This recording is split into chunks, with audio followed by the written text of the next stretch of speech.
Hello, brethren. President Suj has asked me to share some thoughts on a conference talk, and so I'm happy to do this. I don't think I have prepared for any conference like I have for this one. President Nelson, in particular, had asking us to study the first vision and the restoration. I've spent 2 months digging into different things, and I think came to this conference with a whole different mindset. I'm so grateful for President Nelson. He is such a powerful prophet. One of the things he asked us to do is to review our past, and that has given me some interesting perspectives on how my life is different because of the gospel, the first vision, some events in my life that came to my mind. The talk that touched me very powerfully was, many of them did, but the one that I'm thinking about sharing with you is Elder Renlund's Consider the Goodness and Greatness of God. Partly because some of the things he talked about touched me in a very personal way. In that talk, he shares an experience he had with Thomas Nielsen, who was in need of a heart transplant. And the story is very interesting because in the end, the donor becomes his grandson that he'd grown close to because of an accident he had. One of the points that he makes about this man is he lived 13 years longer, and he had such a powerful experience that it changed his whole outlook. Gratitude became a very, very important point of his everyday life. The phrase, the goodness and greatness of God, comes from King Benjamin's talk, which we've just read this past week. And here's how he uses that phrase. For behold, this is Mosiah chapter 4, verse 5 and 6. For behold, if the knowledge of the goodness of God and his at this time has awakened you to a sense of your nothingness and your worthless and fallen state. Now remember, this is right after they had heard his message and all had fallen to the ground. He goes on to say, I say unto you, if you've come to a knowledge of the goodness of God and his matchless power and wisdom and his patience and his long-suffering towards the children of men, and also the atonement which has been prepared from the foundation of the world, I have come to see this particular phrase, the knowledge of the goodness and greatness of God. To me, it sort of epitomizes the tender mercies that we see in our own lives that help us to see God's hand upon us and also to feel his love for us in a personal and an individual way.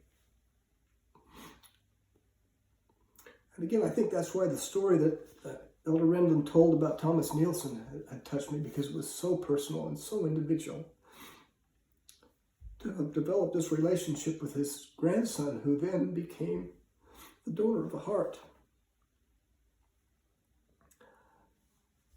For me, the talk reminded me of something that, in my preparations for this, I spent a lot of time studying about the prophet and thinking about pivot points in my life, my young life. One being reading the Book of Mormon as a 14-year-old by a good priesthood leader. Another thing's patriarchal blessing at a young age. Other things which have influenced my life. I did have a significant event in my life which the Thomas Nielsen story may help me to relate to very directly. During this pandemic, my wife has had some home projects. One of them is to look for sort through our pictures.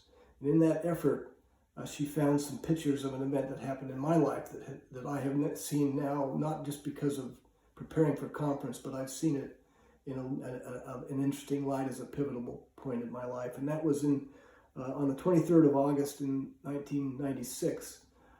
I went with at the time I was the young men's president of the Monarch Beach Ward. I went with Bishop Bob Samuelin and Bishop John Caruth, who was a father. Bishop Samuelin was the bishop. I was the young men's president. We took the priests up to Big Bear with our bikes. We camped on Thursday, Friday. We took our bikes up the ski lift and rode along the ridge. Well, we came down which was a kind of a bike motocross, and it was a little too tough for all of us, so we rode along the ridge. In the course of that next little few minutes, we were on a trail, and some of us, Bishop Samuel and I, were being a little goofy and trying to jump these little moguls on the trail. And as it happened, I came down with my tire crooked. The handlebar hit me in my stomach, and I went down hard. I didn't know at the time that I had ruptured my spleen, but for 30 minutes I couldn't breathe, I couldn't stand up, and finally realized I couldn't ride down the mountain. So they parked me. John Caruth and I sat by a tree waiting for them to come back up. Well, they went to the left instead of to the right, and within a few minutes came to a Girl Scout camp that had a working phone, and were impressed to call an ambulance. That was a pivotal event. While we sat there, I heard a siren. And said to John, I wonder if that has anything to do with us, because we didn't know that they would go call an ambulance. But as soon as I said that, I said a simple prayer.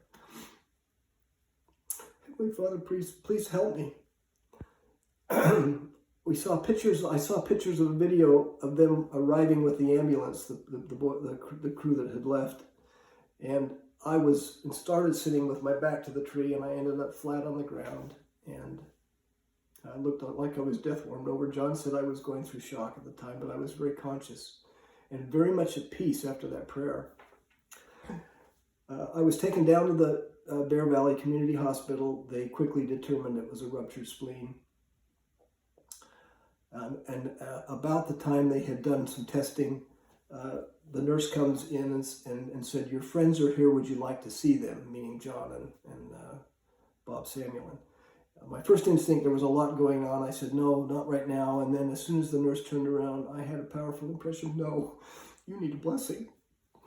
So I said, change my mind, let my friends come in.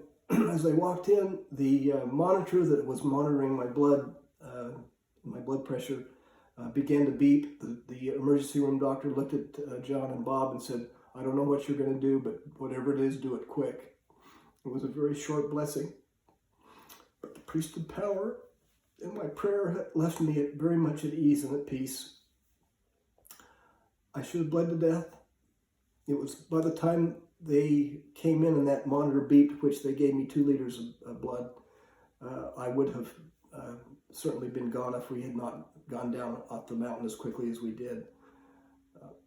It was 3 hours before I had the transfusion, and many have told me that people bleed to death much faster than that. I know that God's hand was upon me.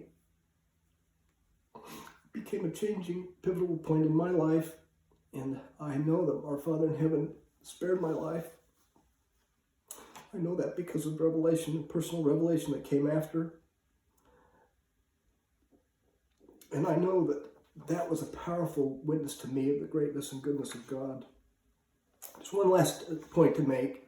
I think that as we seek and look for God's hand in our life, that we feel His love and we feel His greatness and goodness, and we have a desire to be grateful and have gratitude in our lives. In the experience of Alma the Younger, in Mosiah chapter 27, when the angel came to him, there was only 3 things he said. One was, why persecutest thou the church? It was a question.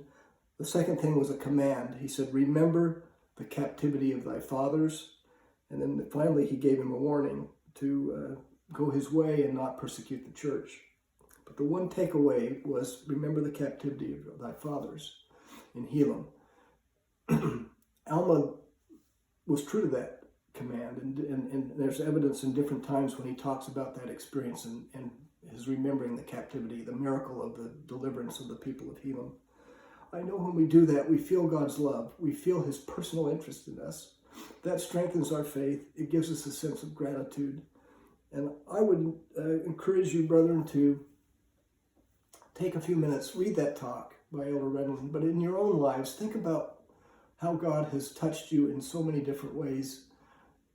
I began keeping a journal at the modeling after President Henry B. Eyring, who recorded God's hand in his life over a period of time and then actually published that and gave it to his children. I've been doing that since for the last 10 years, trying to record these events. I have found that by looking for God's hand every day strengthens our faith, helps us to feel grateful, helps us to return our love for our Father in heaven. Brethren, I have a testimony that Jesus is the Christ. I have a testimony that God lives and loves us. We feel that love when we go to the temple, which we can't do right now, but we'll be able to soon. And I'm so thankful for the blessings in my life, and I say this humbly in the name of Jesus Christ.